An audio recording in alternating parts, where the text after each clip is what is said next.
ఇదొకసారి చెప్పండి. మీలో ఎంతమంది మీ ఫ్రెండ్స్ గానీ, లేకపోతే మీతో పాటు ఉన్నవాళ్ళు, మీ చుట్టూరా ఉన్నవాళ్ళు మిమ్మల్ని ఎప్పుడన్నా మీతో బ్యాడ్‌గా బిహేవ్ చేసినప్పుడు, లేకపోతే మిమ్మల్ని ఎప్పుడన్నా తిట్టినప్పుడు, అరే! వాడిని మనము కొట్టకుండా, లేకపోతే తిట్టకుండా అనవసరంగా వదిలేసాంరా, లేకపోతే తనకేదైనా శిక్ష వచ్చిందనుకోండి, వాడు ఆ రోజు అది చేసాడురా అందుకనే వాడికి శిక్ష వచ్చింది మంచిదయింది అని ఎంతమంది అలా రాంగ్‌గా అనుకున్నారు.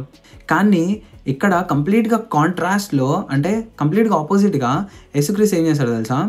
వ్యభిచారం చేసి అంటే ప్రాస్టిట్యూషన్‌లో ఉన్న ఒక ఆమె వచ్చి ఒక ఆమెని రాళ్ళతో కొట్టి చంపుదామని కొంతమంది వస్తారు. వచ్చినప్పుడు యేసుక్రీస్తు వాళ్ళని ఆపేసి ఆమెను అక్కడ కాపాడి, అమ్మా ఇప్పటివరకు తప్పు చేసావు, ఓకే నేను నీ పాపాలను క్షమించేసా, కానీ ఈ టైం నుంచి మాత్రం ఇప్పటి నుంచి మాత్రం మళ్ళీ ఆ పాపం జోలికి వెళ్ళకు అని యేసుక్రీస్తు ఆమె పాపాలని క్షమిస్తాడు.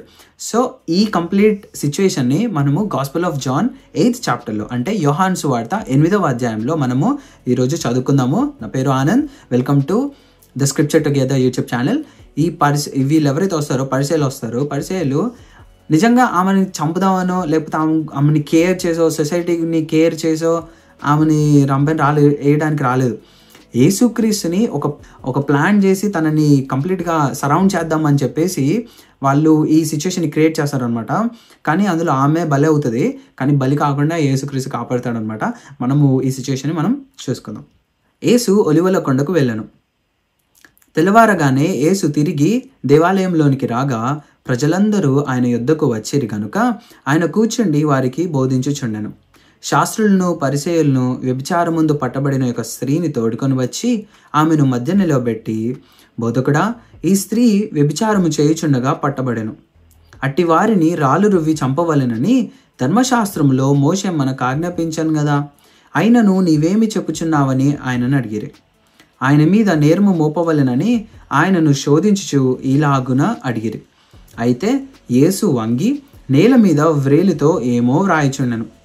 వారు ఆయనను పట్టు వదలక అడుగుచుండగా ఆయన తల ఎత్తి చూచి, మీలో పాపం లేనివాడు మొట్టమొదట ఆమె మీద రాయి వేయవచ్చునని వారితో చెప్పి మరలా వంగి నేల మీద వ్రాయిచుండెను.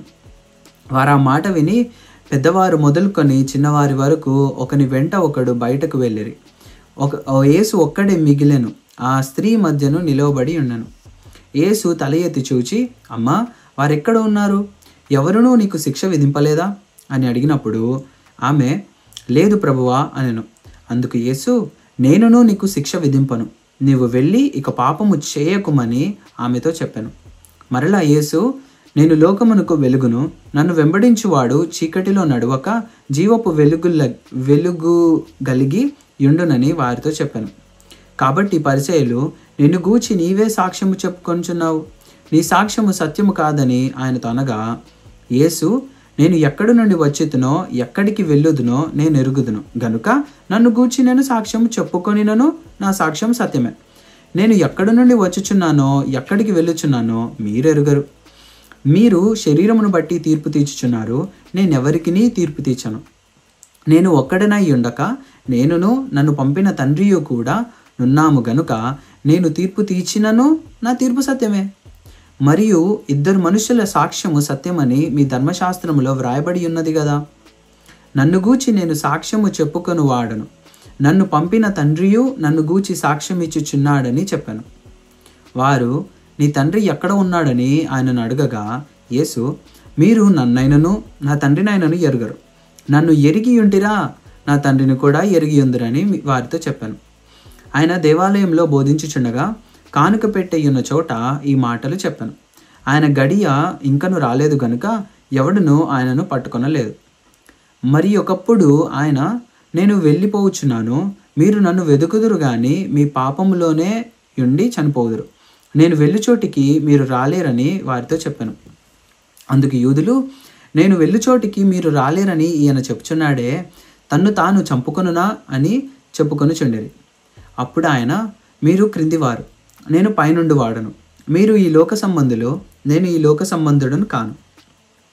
కాగా మీ పాపములలోనే ఉండి మీరు చనిపోవుదురని మీతో చెప్పేదని, నేను ఆయననని మీరు విశ్వసించని ఎడల మీరు మీ పాపంలోనే ఉండి చనిపోవుదురని వారితో చెప్పాను.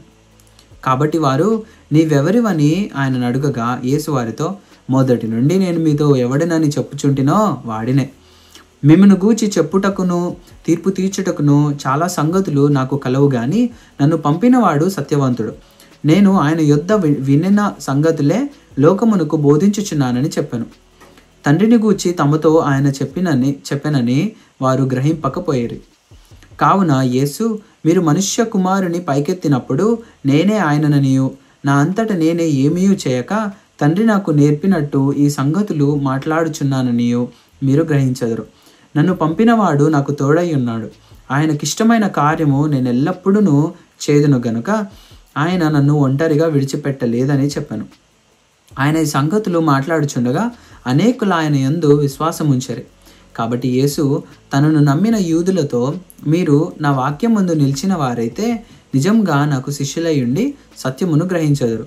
అప్పుడు సత్యము మిమ్మును స్వతంత్రులుగా చేయునని చెప్పగా వారు, మేము అబ్రహాం సంతానము, మేము ఎన్నడూనూ ఎవనికిని దాసులమై ఉండలేదే, మీరు స్వతంత్రులుగా చేయబడుదురని ఎలా చెప్పుచున్నావని ఆయనతో అనిరి. అందుకు యేసు, పాపము చేయు ప్రతివాడును పాపమునకు దాసుడని మీతో నిశ్చయంగా చెప్పుచున్నాను. దాసుడు ఎల్లప్పుడూ ఇంటిలో నివాసము చేయడు, కుమారుడు ఎల్లప్పుడూ నివాసము చేయను. కుమారుడు మిమ్మల్ని స్వతంత్రులుగా చేసినట్లా మీరు నిజంగా స్వతంత్రులై ఉందురు. మీరు అబ్రహాము సంతానమని నాకు తెలియను, అయినను మీలో నా వాక్యమునకు చోటు లేదు గనుక నన్ను వెదుకుచున్నారు. నేను నా తండ్రి యొద్ద చూచిన సంగతులే బోధించుచున్నాను. ఆ ప్రకారమే మీరు మీ తండ్రి యొద్ద వినిన వాటినే జరిగించుచున్నారని వారితో చెప్పాను. అందుకు వారు ఆయనతో, మా తండ్రి అబ్రహామనిరి. యేసు, మీరు అబ్రహాము పిల్లలైతే అబ్రహాం చేసిన క్రియలు చేతురు.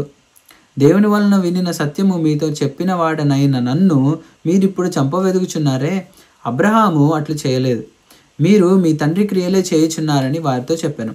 అందుకు వారు, మేము వ్యభిచారము వలన పుట్టిన వారము కాము, దేవుడు ఒక్కడే మాకు తండ్రి అని చెప్పగా యేసు వారితో ఇట్లనెను, దేవుడు మీ తండ్రి అయిన ఎడల మీరు నన్ను ప్రేమింతురు. నేను దేవుని యొద్ద నుండి బయలుదేరి వచ్చి ఉన్నాను, నా అంతట నేనే వచ్చి ఉండలేదు, ఆయన నన్ను పంపెను. మీరేలా నా మాటలు గ్రహింపుకున్నారు? మీరు నా బోధ విననేరకుండుట వలననే కదా. మీరు మీ తండ్రి యొగు అపవాది సంబంధులు, మీ తండ్రి దురాశలు నెరవేర్చగోర్చున్నారు. ఆది నుండి వాడు నరహంతకుడై ఉండి సత్యమందు నిలిచినవాడు కాడు, వాని యందు సత్యమే లేదు. వాడు అబద్ధమాడునప్పుడు తన స్వభావము అనుసరించియే మాట్లాడును. వాడు అబద్ధికుడును అబద్ధమునకు జనకుడునై ఉన్నాడు. నేను సత్యమునే చెప్పుచున్నాను గనుక మీరు నన్ను నమ్మరు. నా యందు పాపమున్నదని మీలో ఎవరు స్థాపించును? నేను సత్యము చెప్పుచున్న ఎడల మీరెందుకు నన్ను నమ్మరు? దేవుని సంబంధి అయిన వాడు దేవుని మాటలు వినును. మీరు దేవుని సంబంధులు కారు గనుకనే మీరు వినరని చెప్పాను. అందుకు యూదులు, నీవు సమరయుడవును దెయ్యము పట్టిన వాడవును అని మేము చెప్పు మాట సరియే కదా అని ఆయనతో చెప్పగా నేను దెయ్యము పట్టిన వాడను కాను, నా తండ్రిని గణపరచువాడను. మీరు నన్ను అవమానపరచుచున్నారు. నేను నా మహిమను వెదుకుటలేదు, వెదుకుచు తీర్పు తీర్చుచు ఉండువాడొకడు కలడు. ఒకడు నా మాట గై కొనిన ఎడల వాడెన్నడూను మరణము పొందడని మీతో నిశ్చయంగా చెప్పుచున్నానని ఉత్తరం ఇచ్చాను.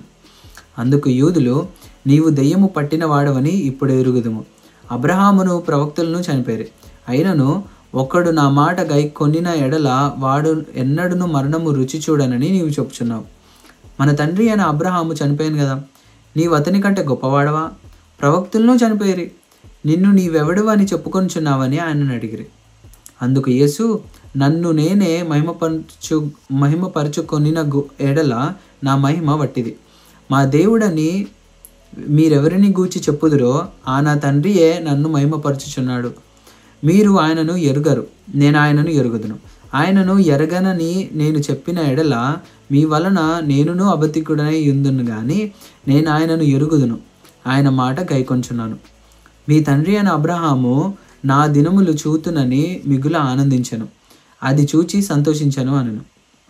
అందుకు యూదులు, నీకింకను 50 సంవత్సరములైనా లేవే, నీవు అబ్రహామును చూచితివా అని ఆయనతో చెప్పగా యేసు, అబ్రహాము పుట్టక మునిపే నేను ఉన్నానని మీతో నిశ్చయంగా చెప్పుచున్నాననెను. కాబట్టి వారు ఆయన మీద రువ్వుటకు రాళ్ళు ఎత్తిరి గాని యేసు దాగి దేవాలయంలో నుండి బయటకి వెళ్ళిపోయాను. దేవుడు ఇచ్చిన ఈ వాక్యం దీవించును గాక. ఇందులో లాస్ట్లో ఒక వర్డ్స్ ఉంది ఏంటంటే, నేను అబ్రహాం కన్నా ముందున్నవాడనని. నిజమే, ఎందుకంటే యేసుక్రీస్తు జస్ట్ 2000 years బ్యాకే పుట్టి అప్పటి నుంచే దేవుడు యేసుక్రీస్తు ఉన్నాడు అని అనడము కంప్లీట్లీ రాంగ్. యేసుక్రీస్తు సృష్టి కన్నా ముందే ఉన్నాడు. తండ్రి, కుమార, పరిశుద్ధ ఆత్మ దేవుడు ఆ టైంలోనే ఉన్నారు. కానీ యేసుక్రీస్తు మానవ రూపంలో వచ్చింది ఎప్పుడంటే 2000 years బ్యాక్. కానీ ఎప్పటి నుంచి ఉన్నాడు? ఎప్పటి నుంచో ఉన్నాడు. Thank you.